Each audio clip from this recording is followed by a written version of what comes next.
merci de nous avoir choisis pour vous informer ce dimanche du 15 mai 2022. 3 chapitres au menu de la messe de ce dimanche donc. L'attaque terroriste dans le Pendial, le projet d'assainissement du ministère de l'administration territoriale dans le secteur des ONG, organisations non gouvernementales, et la problématique de l'habitat et du foncier au Togo. À débattre avec Luc Abaki, le journaliste, analyste, chroniqueur. Il est déjà en place. Luc, bonjour. Bonjour Eric, bonjour à tous nos fidèles téléspectateurs. Merci une fois encore d'avoir accepté notre invitation. Le deuxième invité qui est en train de vouloir s'installer, c'est bien Germain Pouli. Il est le directeur de publication du journal Togo Réveil. Il va payer les pénalités du retard. Germain, bonjour.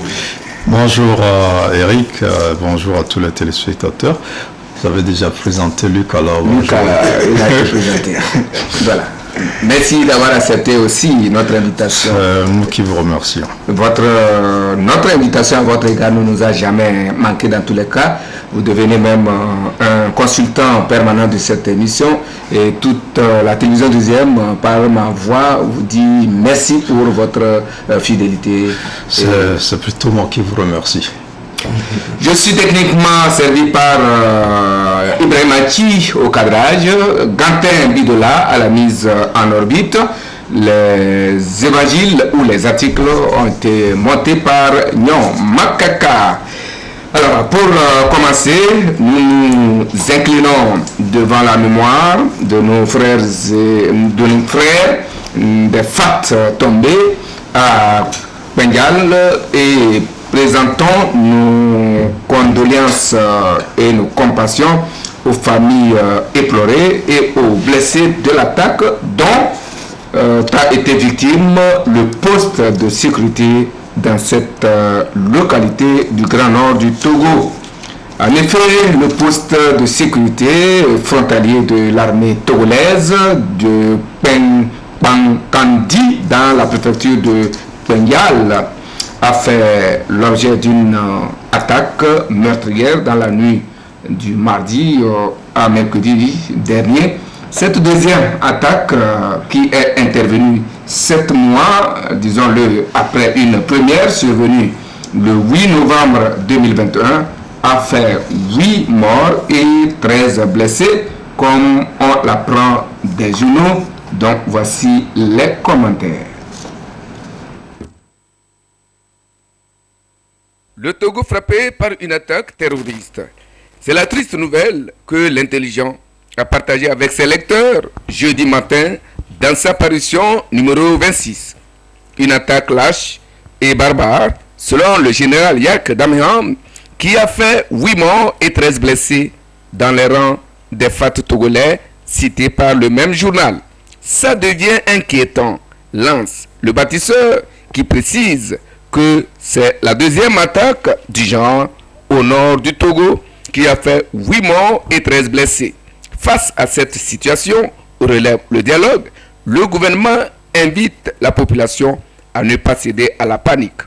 À travers un communiqué relayé par Chronique de la semaine, le chef de l'État, Faure Essozinga Gnassingbé, a présenté ses vives condoléances et compassion aux FAT, aux familles des victimes et aux victimes, puis inviter le peuple togolais à s'unir contre ses ennemis communs à nous tous.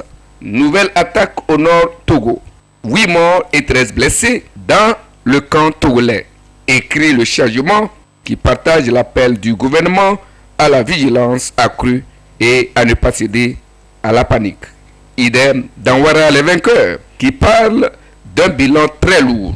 Même en conseil des ministres, précise Togo Presse, les populations ont été invitées à la vigilance et à coopérer avec les FDS contre le terrorisme. Même le Conseil national des patrons de presse s'engage à lutter contre ces fléaux que sont l'extrémisme violent et le terrorisme. Choc, consternation et condamnation, voilà ce qu'a entraîné cette attaque qui, selon le canal indépendant, est un message d'après la déclaration d'un expert. L'alternative parle d'un lourd bilan et des matériels d'armes emportés. Temps nouveau s'est lui aussi intéressé à l'appel du gouvernement à une franche collaboration entre population et forces de sécurité et de défense. Idem dans l'éveil de la nation qui parle de l'étroite collaboration avec les FDS. Togo Réveil rappelle le bilan des dégâts, 8 morts et 13 blessés selon le communiqué officiel et réitère la condamnation de la barbarie par le gouvernement togolais. Togo Matin salue la bravoure des forces armées togolaises qui a permis d'éviter le pire. Menace réelle, lourd bilan, lance Canal D. Pour réussir la lutte contre le terrorisme, Liberté appelle les FAT à être républicains. Flambeau trouve qu'il faut tout simplement renforcer le mécanisme d'alerte. Luc, faut-il dire que le terrorisme est en train de s'installer au Togo? Alors, c'est la deuxième fois en 7 mois que la partie septentrionale du pays a été visitée par les terroristes et cette fois-ci avec des dégâts et des victimes. Alors c'est vrai que dans votre introduction, vous avez eu le temps de vous incliner. Je m'incline à nouveau devant la mémoire de ces militaires que nous avons lâchement perdus dans cette attaque et tout en appelant à la vigilance de la population, en même temps en présentant nos compassions et puis nos souhaits de prendre guérison à ceux qui sont encore sur les lits d'hôpital. Alors faut-il dire que le terrorisme est en train de s'installer au Togo? Je crois qu'on ne va pas être trop fataliste, mais ce qui est sûr, c'est qu'on observe quand même des incursions. Des incursions, il y en a eu déjà 2. Malheureusement, la deuxième a généré un bilan très lourd qui, vous l'avez rappelé, se compte à plus de 8 morts, en tout cas 8 morts et 13 blessés. Je crois que c'est déjà beaucoup pour une attaque de cette nature et c'est suffisamment grand pour nous interpeller, pour que chacun comprenne que désormais notre pays aussi fait partie de la longue liste des pays victimes de ce phénomène dramatique, très dommageable sur la vie des populations. Et donc, on ne va pas dire que le terrorisme est en train de s'installer, mais on va dire quand même qu'elle est en train de nous secouer. Et il va falloir qu'on se montre suffisamment organisé et qu'on mette les bouchées doubles afin de l'extirper définitivement de notre champ de vie. Parce qu'avec le terrorisme, personne n'a aucune assurance du lendemain, aucune garantie. Et de cette manière-là, il n'y a pas que les forces armées togolaises qui devront se mobiliser, mais je crois que le gouvernement l'a dit plus amplement. Il va falloir que l'ensemble du peuple togolais commence à se mobiliser, à rester vigilant et à s'activer de manière qu'il y ait une synergie d'action permettant justement de limiter les champs d'action de ces terroristes. Germain, quel message cette deuxième attaque à l'espace de 7 mois de notre poste militaire de la même préfecture nous laisse-t-elle? Le message, c'est celui qui est passé au monde entier. C'est un monde qui est désormais bouleversé dans certaines de ses parties par des mouvements extrémistes assez violents, qu'on appelle parfois aussi le djihadisme. Et donc nous étions l'un des rares pays de notre sous-région à ne pas être touchés pendant longtemps. Le gouvernement, les autorités ont travaillé pour prévenir et protéger le pays contre cette attaque. Et nous étions 3 pays, le Bénin, le Togo et le Ghana, après que la Côte d'Ivoire a été visitée, donc en plus de la longue liste de ces pays sahéliens qui sont confrontés pratiquement toutes les semaines à ce genre de situation. Nous croyons être à l'abri avec toutes les dispositions qui ont été prises avec l'aide de Dieu aussi. Vous l'avez dit, en novembre dernier, il y a une attaque qui a été repoussée, donc on savait déjà que la menace était réelle bien avant cela, et c'est pour ça qu'un dispositif Funjuari a été mis en place, et c'est l'un des postes avancés de ce dispositif-là, la frontière entre le Togo et le Burkina, donc qui a été attaqué. Et le Burkina aujourd'hui, on le sait, à plus de 40%, le territoire est infecté par le djihadisme. Les autorités du Burkina semblent être dépassées par le phénomène, un peu comme les autres pays avant le Burkina et aujourd'hui. Donc c'est à nos portes que ce mal-là frappe. C'est un message qu'on connaissait déjà parce qu'on l'entendait déjà dans d'autres parties du continent et ailleurs. Aujourd'hui, comme le disait Luc, nous sommes également sur cette liste des victimes. Et pendant longtemps, le Togo était dans une couleur orange. Quand on voit de jaune à rouge, et on n'était pas très loin de la zone rouge. Aujourd'hui, nous sommes marqués au rouge par ce mal-là. Et là, c'est vraiment inquiétant. Et je m'en vais m'incliner comme tous les deux sur la mémoire de ces combattants-là, parce que vous savez, quand nous on dort, c'est parce que d'autres ne dorment pas. Et ceux qui ne dorment pas, voilà que le pire leur est arrivé. Donc en pleine nuit d'ailleurs, ils ont été attaqués, on ne peut que souhaiter vraiment du courage à leur famille, parce que c'est pas facile. Du courage à leur corps, à les forces armées, à les forces de défense et de sécurité en général, et dire que ça nous concerne tous. Aujourd'hui ce sont les militaires, mais demain ça peut être les civils, le tour des civils, parce que ces djihadistes-là s'attaquent à tout le monde avec comme objectif de s'aimer la terreur dans le pays et en même temps commettre des actes de banditisme. Et donc le message est clair, la guerre est lancée, sauf que en face on n'a pas un adversaire visible qu'on peut combattre, mais c'est un adversaire un peu visible, d'où la complexité donc, de ce combat-là, pour lequel nous sommes tous appelés à contribuer aux côtés des forces de défense et de sécurité. Oui, cette question banale, mais question quand même à Luc, est-ce qu'on peut réellement se faire une idée des objectifs? C'est vrai que vous n'êtes pas terroriste ou djihadiste, puisque c'est eux seuls qui peuvent savoir ce qu'ils cherchent, mais on peut se poser des questions sur l'objectif réel visé par ces mouvements. Non, c'est vrai que si on doit partir de l'origine de ce mouvement, c'est que c'est à des fins religieuses, c'est-à-dire qu'en fait c'est de l'extrémisme religieux, c'est des gens, c'est des fanatiques religieux qui avaient la prétention de convertir l'humanité entière à l'islam. Et donc c'est dans cette perspective-là qu'ils étaient armés. Il est aujourd'hui documenté qu'il y a suffisamment de pays en Europe de l'Est, en tout cas des pays musulmans, qui finançaient ces genres de mouvements avec l'ambition justement de créer un empire musulman au plan mondial.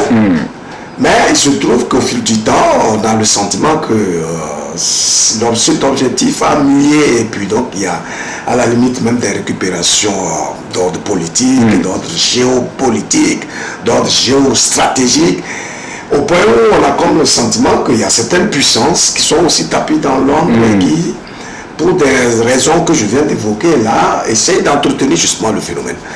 Dans tous les cas, c'est un phénomène qui n'a d'ampleur que lorsque les pays sont vulnérables sur un certain nombre de points, notamment même sur le plan social, en tout cas sur le plan de la prise en charge, en tout cas de la présence de l'État dans la vie de beaucoup de citoyens, etc. Et lorsque les gens sont laissés pour compte, ils sont frustrés, révoltés et font pas face à une forme d'impasse dans leur existence, ils sont tellement exposés à ces genres d'endoctrinement où ils s'enrôlent parce qu'ils ont besoin de l'argent, ou bien en tout cas des moyens pour exister. Donc c'est pour cela que, en fait, très souvent, les États, dans leur démarche de lutte contre ce phénomène, essaye en même temps de voir le volet social, de faire en sorte à augmenter la présence de l'État auprès des populations, surtout exposées. Vous avez vu que dans le contexte du Togo, lorsqu'on a su que le nord, en tout cas dans la région des savanes, la région des savanes était exposée, il y a un certain nombre de dispositions qui ont été prises, pas seulement militaires, mais également l'envisage, voilà, exactement, où on envisage des projets d'investissement, de construction des infrastructures et tout. Bref, pour garantir le minimum vital à la population et limiter les risques de recrutement justement de ces jeunes-là dans ces mouvements assez pernicieux, voyez-vous. Donc, il est difficile de rentrer, comme vous l'avez dit, dans la mentalité de ces terroristes pour comprendre exactement les mobiles, les desseins qui les animent. Mais ce qui est certain, c'est qu'on observe que leur action est très pernicieuse et très dangereuse, donc pour même la vie sociale dans son ensemble et pour la vie des États. Parce que vous avez parlé de, je crois que c'est Germain qui disait tout à l'heure que le Burkina a perdu plus de 40% de contrôle de son territoire, sinon même largement plus, à vrai dire. Et il en a été de même pour le Mali qui a perdu plus que 110%, voyez-vous. C'est vrai qu'aujourd'hui, il y a des actions qui permettent à ce pays-là de reconquérir une partie, mais ce qui est sûr, c'est que l'identité même des États est menacée par ce phénomène assez curieux. Donc, il va falloir réfléchir profondément à des actions dynamiques, surtout mutualisées. Parce que l'expérience a montré qu'il n'existe aucun État dans ce monde qui soit en mesure, à lui tout seul, de venir à bout d'un phénomène, d'une guerre asymétrique dont les auteurs ne sont pas aussi aisément repérables. Voilà. Donc, ça veut dire que c'est une nébuleuse. Et pour lutter contre une nébuleuse, il faut des actions beaucoup plus réfléchies, plus dynamiques, plus unitaires, etc. La même question, je vous l'envoie. Je ne sais pas si vous avez une idée réelle sur l'objectif visé, ou du moins ce qu'il faut, puisque comme le dit Luc, il faut quand même cerner le phénomène pour pouvoir lutter contre lui. Alors ici, c'est des actions comme ça. Non, voilà, maintenant, comme le disait Luc, c'est assez compliqué. Il est parti un peu de la genèse de ce mouvement sur des bases un peu religieuses et également politiques. Mais aujourd'hui, c'est un phénomène qui devient beaucoup plus complexe. Vous savez, aujourd'hui, on vire beaucoup plus vers le grand banditisme. On vire aussi en politique, mais en même temps, il y a un grand trafic qui est entretenu, qui entretient d'abord ce djihadisme et qui est aussi entretenu et qui fait que ces gens-là ont besoin d'un espace pour pouvoir faire des trafics de tout genre. Vous savez, il y a des trafics des pierres précieuses, il y a des trafics des animaux, des êtres humains même, de l'ivoire, du carburant, de la drogue, de la cigarette, un peu tout ça. Et il y a même des trafics d'armes, parce que il y a carrément un marché des armes qui est créé aussi dans ces zones-là et bien d'autres objectifs qu'on ne maîtrise pas, parce qu'aujourd'hui, avant on pourrait parler de musulmans, mais aujourd'hui, il n'y a pas que les musulmans qui sont dans ce mouvement-là. Il y a des chrétiens, il y a des non-chrétiens, c'est des bandits qui sont dans ce mouvement-là. Et aujourd'hui, cet extrémisme violent-là prend plusieurs formes. Au point où c'est difficile de le définir et de pouvoir dire ses objectifs. Ça varie assez souvent. Mais ce qui est constant, c'est que c'est des gens qui reculent de plus en plus dans les milieux où ils veulent frapper. Et pour recruter, donc ils jouent sur ce que disait Luc tout à l'heure, sur la misère, sur les frustrations. Donc ils essaient de voir des jeunes et puis ils essaient de les appâter. Donc avec un certain nombre de promesses et un certain nombre de bienfaits par moment avant de les recruter. Ce qui fait qu'aujourd'hui, dans les pays où on veut mener une lutte assez efficace, au-delà de la solution militaire, il y a une solution donc sociale, économique qui est apportée, parce qu'il faut combattre la pauvreté, et il faut combattre les frustrations, et c'est là où il y a ces deux éléments-là, entre autres, que facilement ils arrivent à recruter des gens qui sont comme nous, qui sont parfois nos frères et nos sœurs, mais qui du jour au lendemain se radicalisent et sont prêts à revenir frapper leur propre communauté parce que se réclamant finalement d'un mouvement qui aurait réussi à les recruter. Donc en termes d'objectifs, on ne maîtrise pas tout à fait parce que le phénomène évolue beaucoup plus vite qu'on l'imagine et il y a beaucoup de choses encore à découvrir donc par rapport à ce phénomène. Mais ce qu'on peut dire, c'est déjà terroriste, c'est quelqu'un qui vient semer la terreur. C'est quelqu'un qui vient troubler la paix, c'est quelqu'un qui vient créer un chaos, créer de la panique en permanence. C'est quelqu'un qui vient changer le mode de vie des populations parce que ça vous empêche de vivre normalement. Et dans certaines populations, vous avez vu là-haut, dans le village où il y a eu ces attaques la dernière fois, mais aujourd'hui les comportements ont changé. Les commerces ne se font plus comme avant. Il y a une panique. La vie, déjà à une certaine heure, les gens s'enferment déjà. Et donc, parfois, même des populations se déplacent. Donc, ça crée un chaos à la fois social et économique. Et ça leur permet après de retourner sur cette terre-là, de négocier avec ceux qui sont là, de leur offrir leur protection, de leur prendre des impôts, de faire un certain nombre de choses et donc d'avoir un petit espace dont le phénomène est vraiment complexe. Et malheureusement, ce sont des gens bien organisés, ce sont des gens qui connaissent mieux notre territoire que nous.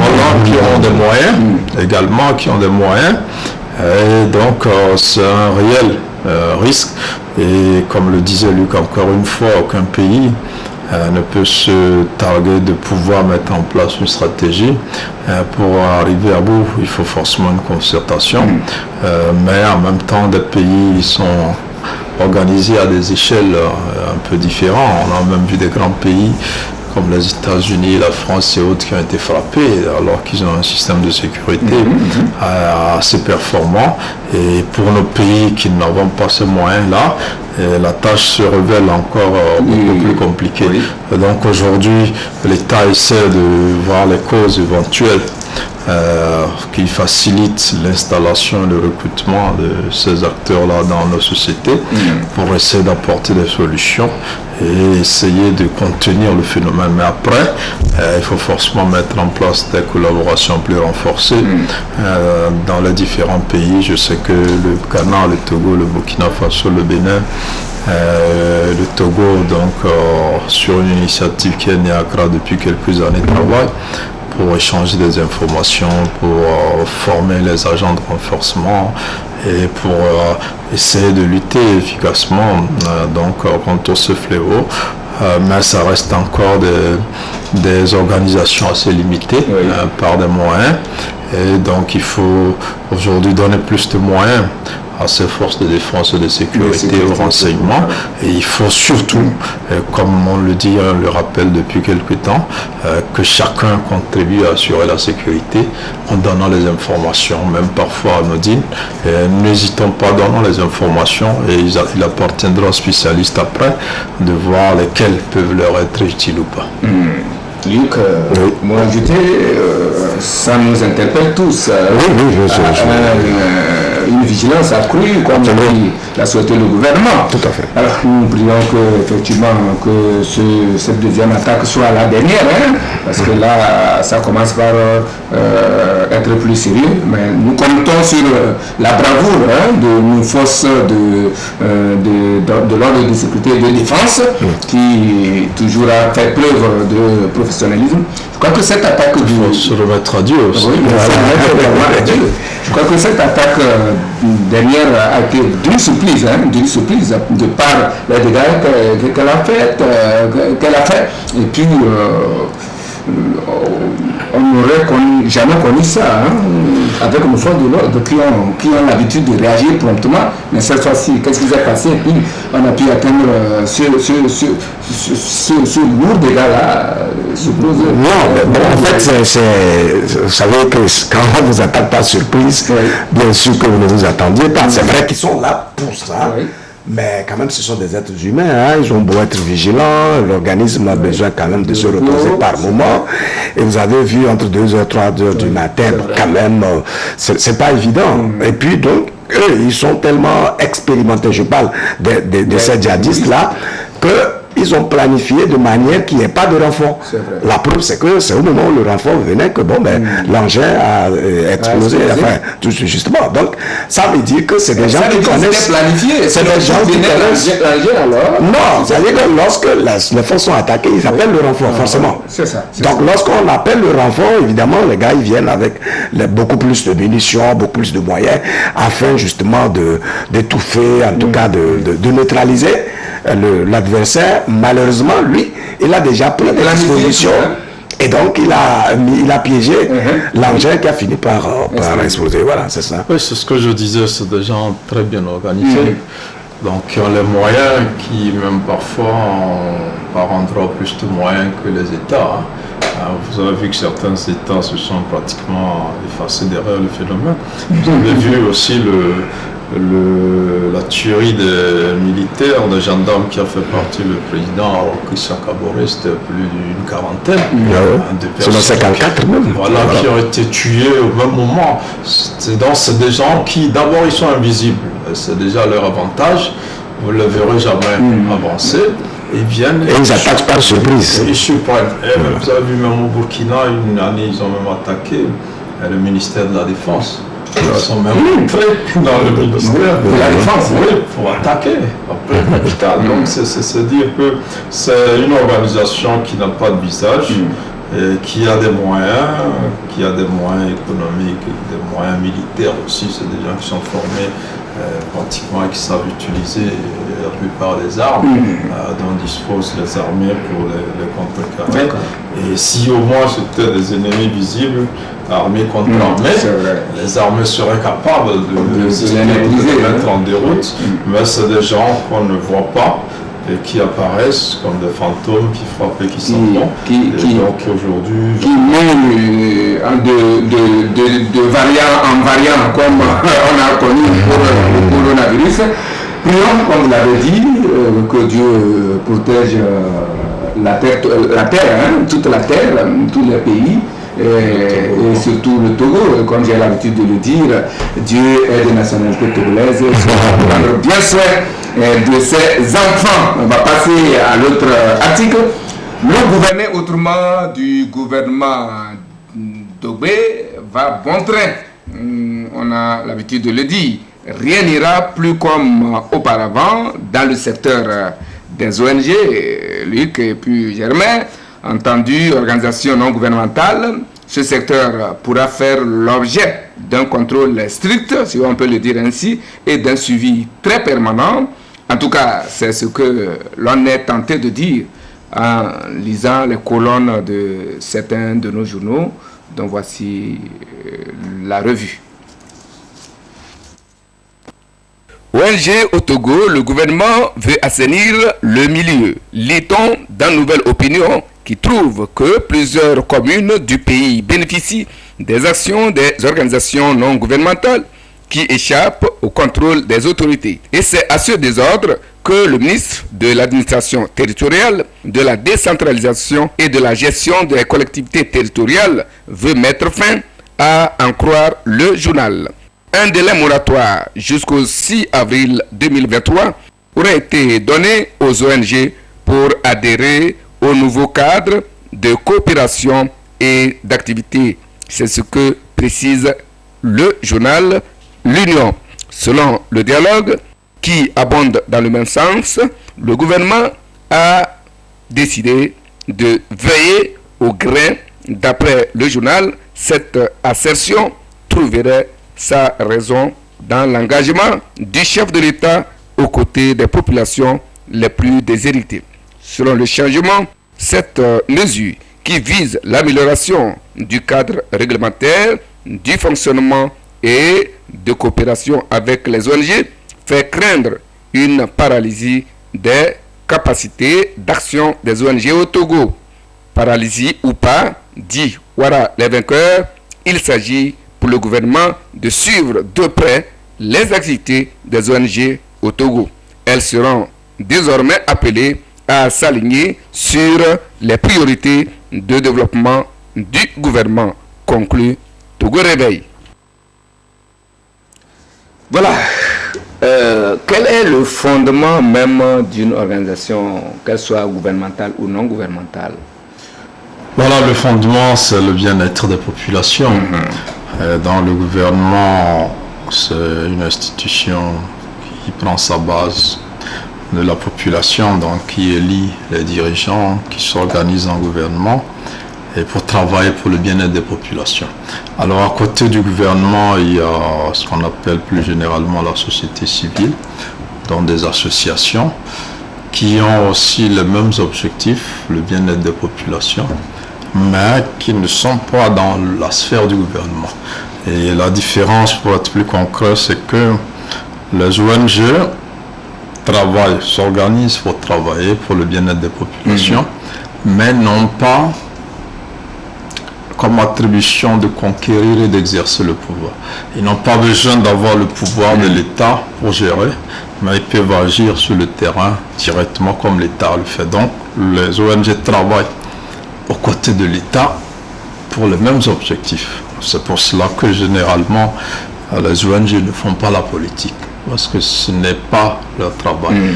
Mais avec l'État, ils ont un objectif commun, mais les chemins sont parfois un peu différents. Et aujourd'hui, nous en parlons énormément par rapport à la question sécuritaire. Je pense que l'État a besoin de voir un peu clair dans l'activité des ONG. Nous avons rappelé que c'est là où il y a la misère, c'est là où il y a les frustrations, qu'on peut recruter facilement des membres de ces organisations extrémistes-là, parce qu'on radicalise rapidement les jeunes. Et donc, c'est montré et prouvé que dans certains pays, des ONG viennent, s'installent, essaient de créer de bonnes conditions, de régler certains problèmes de la communauté. Et à la fin, recrutent ces jeunes-là qui ont déjà profité un peu de certains de leurs bienfaits et les radicalisent, les orientent à faire autre chose. Je ne dis pas que c'est simplement pour des questions sécuritaires, mais pour des questions aussi d'objectifs.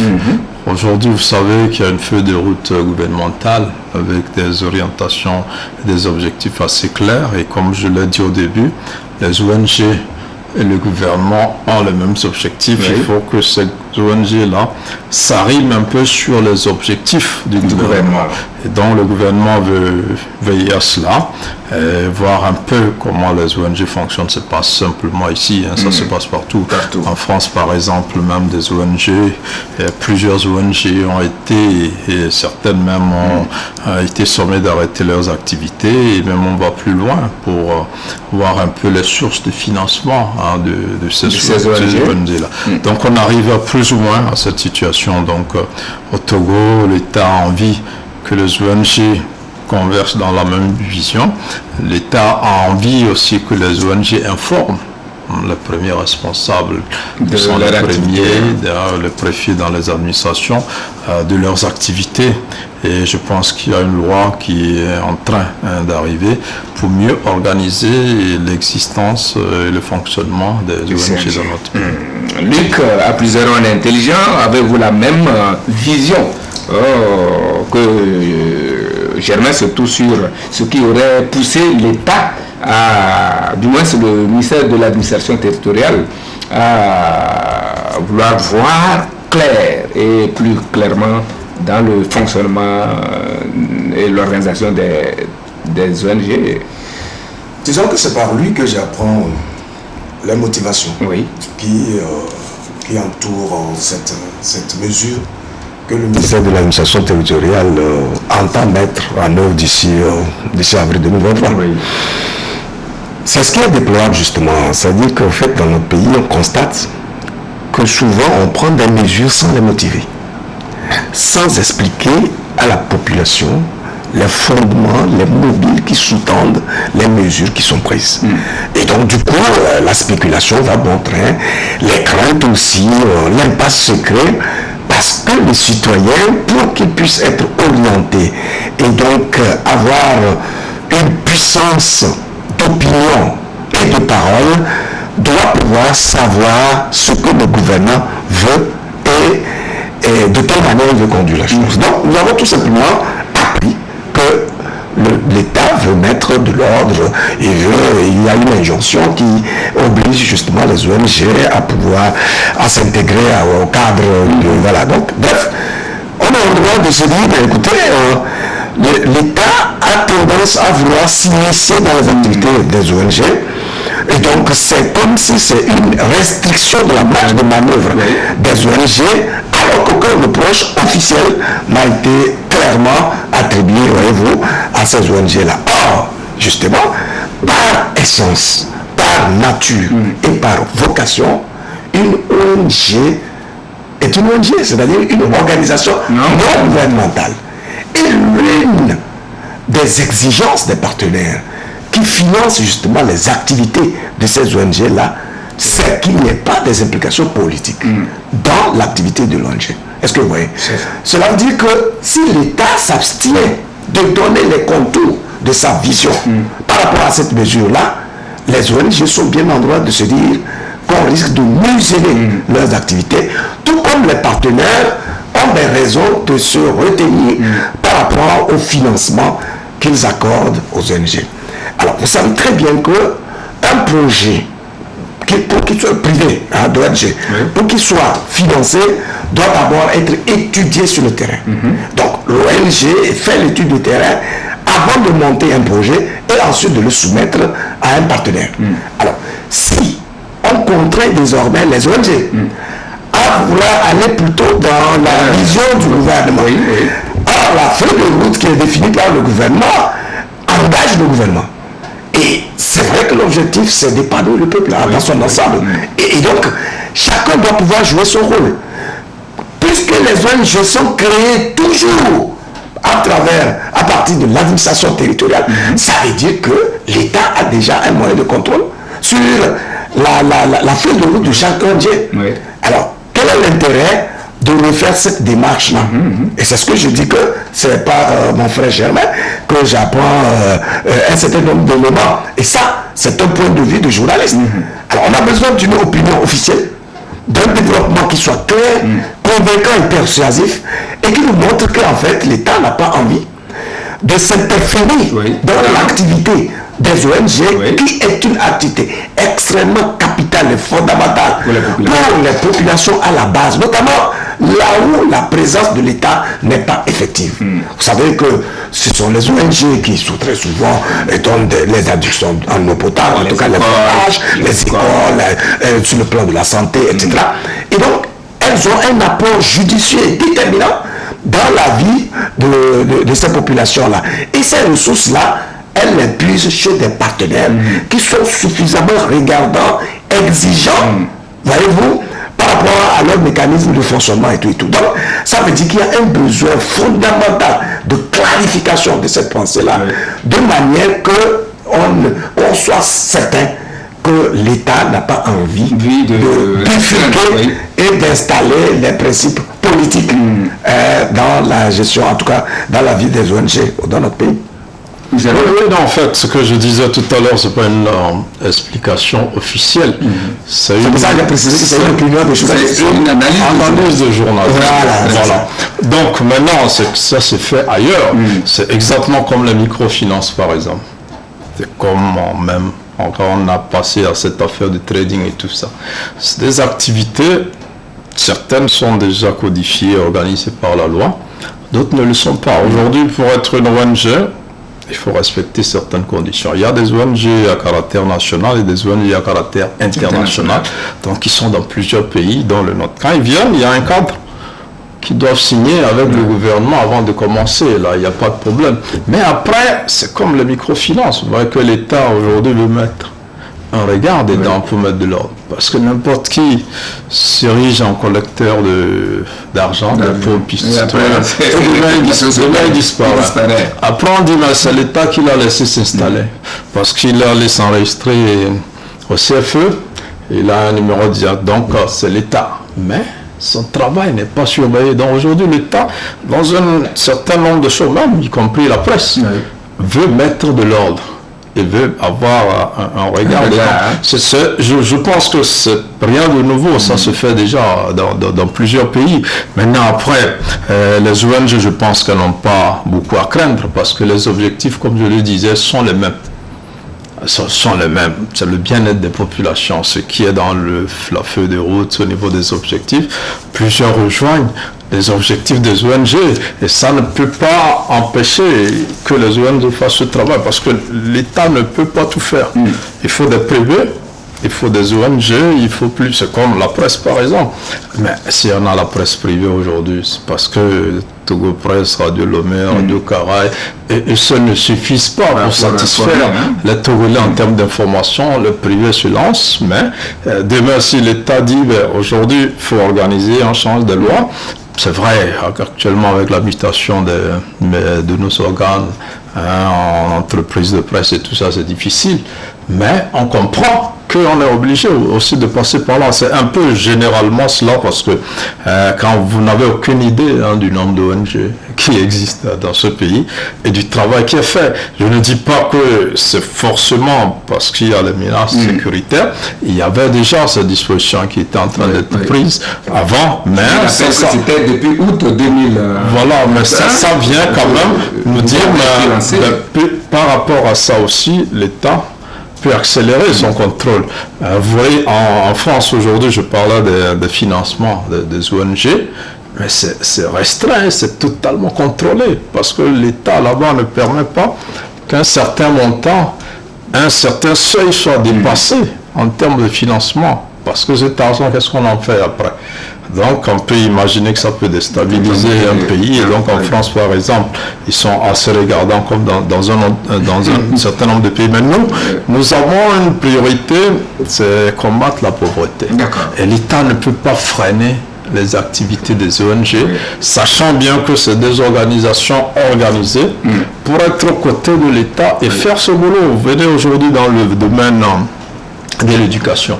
C'est formidable ce que les ONG font avec l'État. Quand vous prenez ce projet de construction des écoles, des salles de classe et tout ça, vous trouvez des ONG comme Aide Action, Plan Togo, tout ça. Donc c'est pour dire que l'État et les ONG travaillent. Mais c'est pour voir clair, c'est pour mettre un peu de transparence et organiser. C'est ça qu'on appelle la recherche. Comme je l'ai dit, l'État a déjà la marge qu'il faut poursuivre à partir du cahier de charge que l'ONG, en tout cas du profit. Il y a une difficulté opérationnelle par rapport à cette mesure qui est en train d'être prise. En fait, quand moi j'ai suivi le communiqué qui appelle les préfets, les maires, etc. à faire tout ça. Supposons simplement qu'une ONG à Sotobois planifie, fait une étude et puis monte un projet de construction de centre de santé dans une localité.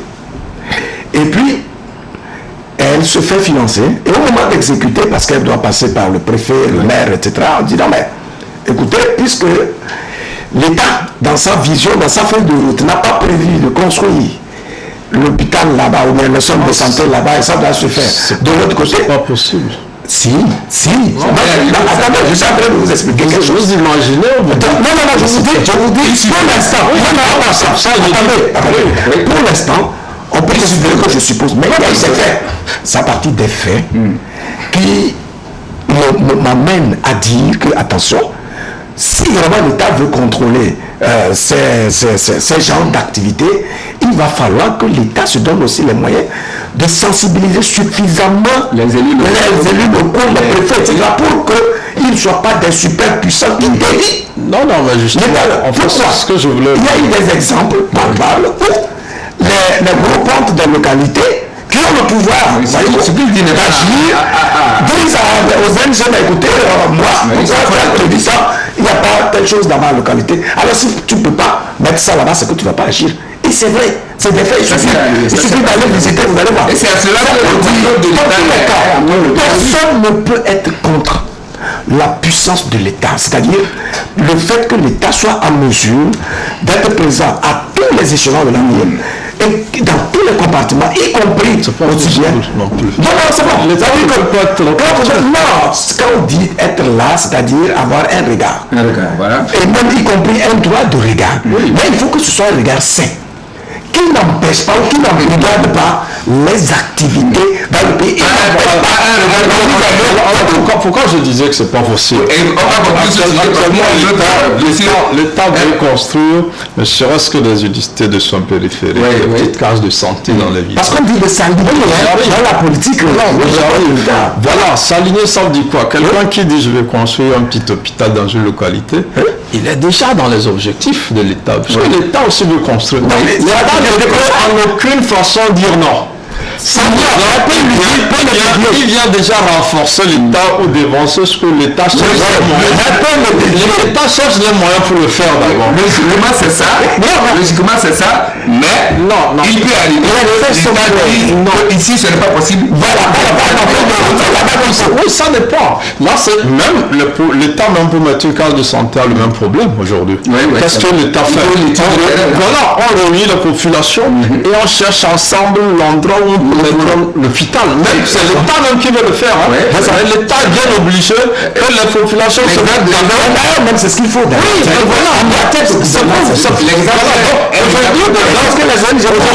Aujourd'hui, l'État a ce problème. Le projet de mettre ensemble en place les petits hôpitaux. Mais l'État est obligé d'aller dans les localités, de réunir les gens pour leur expliquer qu'on veut mettre un hôpital. Mais il faut discuter avec les gens pour savoir où l'installer. L'État a le pouvoir d'aller mettre l'hôpital où il veut, mais il est obligé. Il ne donne pas parce qu'il sait en mettant l'hôpital sans construire la base, ça peut créer des problèmes. Les gens se diront on est allé mettre tel hôpital dans tel coin parce que tel est du gouvernement. Donc l'État même. Il y a cette tournée-là, parce qu'on a prévu qu'on... L'exemple est partant. Construire des centaines. Mais aujourd'hui, le ministre de la Santé et la ministre déléguée à la assurance maladie, donc, elle est obligée de faire cette tournée-là pour s'entendre avec les populations sur l'endroit où il faut mettre ces hôpitaux-là, ces dispensaires-là dans la localité. Donc, ça faut dire, si l'État lui-même est obligé de discuter avec les populations pour trouver un endroit, mettre un hôpital. Mais une ONG, c'est normal aussi. L'ONG veut soigner la population. L'idée, c'est la structure. C'est pas où la mettre forcément, mais c'est où si là où l'ONG veut la mettre correspond aux populations, l'État n'a rien à dire. C'est ça, c'est là où je dis. Oui, puisque l'État lui-même, il faut là, j'ai dit. C'est les partenaires. Moi, j'arrive. C'est les partenaires de l'État. Je veux préciser. Je veux vous départager. Moi, je veux vous départager. Non, vous avez raison. Ici, il n'a pas tort. Oui, bien sûr. Parce qu'il faut demander au gouvernement de sensibiliser, en tout cas de travailler sérieusement avec les préfets, les maires, les élus locaux qui devront contrôler ça. Parce qu'on connaît leur niveau d'abus de pouvoir sur le terrain. C'est de ça qu'il s'agit. C'est pas beaucoup plus le contrôle, mais beaucoup plus l'information. Quand je parlais de transparence, c'est on veut faire ça dans tel objectif. L'État ne peut pas régler des problèmes sans les ONG. L'État le sait bien. Et j'ai donné l'exemple pour les constructions d'écoles, c'est avec les ONG que ça se fait actuellement. De toute façon, si c'est mal fait, oui, de toute façon, cette loi, en réalité, veut mettre de l'ordre, comme je le disais, un peu dans tous les secteurs. Aujourd'hui, c'est la même chose dans les microfinances. Est-ce qu'on va dire non, il y a des organisations qui prêtent de l'argent aux femmes qui n'ont pas. Parce que les gens se plaignent après, mettre de l'ordre. En fait, c'est de ça qu'il s'agit. C'est le même qui dit c'est vrai qu'on peut imaginer qu'il peut y avoir des problèmes, mais je pense que les microfinances, on sait, pour le trading, tout ça, on sait qu'il y a des problèmes, et la population elle-même s'était révoltée de ce que l'État laisse le marché s'installer dans ce secteur-là. Aujourd'hui, est-ce que dans le secteur il y a des difficultés? Est-ce que les mêmes trading, les mêmes j'arrive, en parlant de microfinance, la plupart sont des ONG, les microfinances. Oui, d'accord, bien sûr.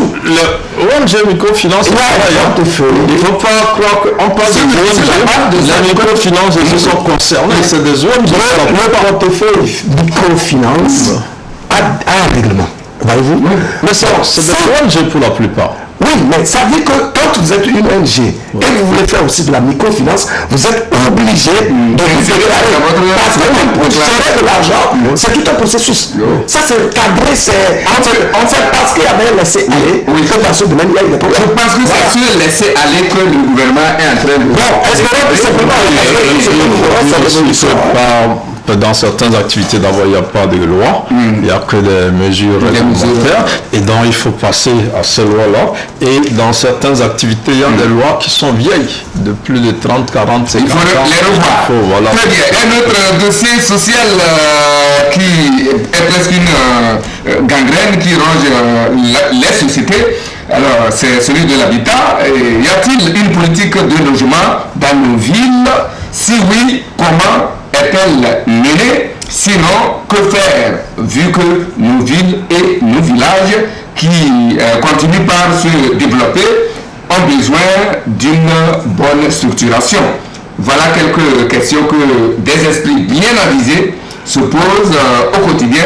C'est l'exemple de vous ici, Luc Abaki, qui a consacré, vous avez consacré une petite tribu à cette problématique dans des journaux comme Nouvelle Opinion, L'Intelligent, Togo Réveil et autres. Alors Luc, dites-nous pourquoi ce sujet vous a tellement tenu à cœur. Ce sujet, et vous l'avez même intitulé Penser la politique de logement dans nos pays, dans nos villes. Oui, c'est qu'il faut partir tout simplement d'un constat qui est clair, c'est que nos villes s'élargissent chaque jour. Il suffit de sortir un peu de nos pays pour aller un peu dans les pays développés, dans les grandes villes, pour se rendre compte de la différence notoire qui existe entre la manière de gérer la terre là-bas et qu'ici. Donc, on se rend compte que nos terres sont surexploitées pour des raisons de logement, mais des logements qui sont à la limite précaires, mal construits, qui n'ont pas de commodités qu'il faut. Alors qu'au même moment, on est en train d'absorber tous nos espaces de terre. Or, la terre doit pouvoir servir à la production, à des fins en tout cas plus utiles, qui puissent contribuer à, si vous voulez, dynamiser nos économies. Alors, il y a quelque chose d'inquiétant parce qu'un pays comme le Togo a aujourd'hui une densité qui est de 152 habitants au kilomètre carré. Ah bon. C'est la plus forte densité dans la zone. On nous parlait de 46. Voilà. Aujourd'hui, nous sommes à 152 habitants au kilomètre carré. Vous prenez la Côte d'Ivoire, il est à 82 habitants au kilomètre carré. Vous prenez le Bénin à côté, il est à 109. Le Ghana est à 126. Le Burkina Faso est à 64. Ah bon. Voyez-vous, le Niger a 19% habitants au kilomètre carré. Le Mali est à 16. Ça veut dire qu'en fait, nous avons une petite portion de terre, mais qui n'est pas suffisamment bien exploitée. Or, au même moment, nous avons besoin d'espace pour construire. Donc, du coup, qu'est-ce qu'on fait? Nous sommes en train d'initier, en tout cas, une réflexion autour des types de logements dont nous avons besoin, qui nous permettent à la fois d'assurer la sécurité des citoyens, de leur donner le minimum de commodités dont ils ont besoin, au même moment et de les mettre à l'abri des risques d'accidents, des longues distances à parcourir, etc., etc. Et donc de faire en sorte qu'on puisse optimiser le reste des terres pour des fins agricoles, puisque vous savez la vie chère qui est en train de nous secouer, notre incapacité à produire suffisamment, etc. On n'a pas d'espace pour installer des industries et tout. Or, c'est ce qu'il faut pour meubler la dynamique de l'économie nationale. Voyez-vous?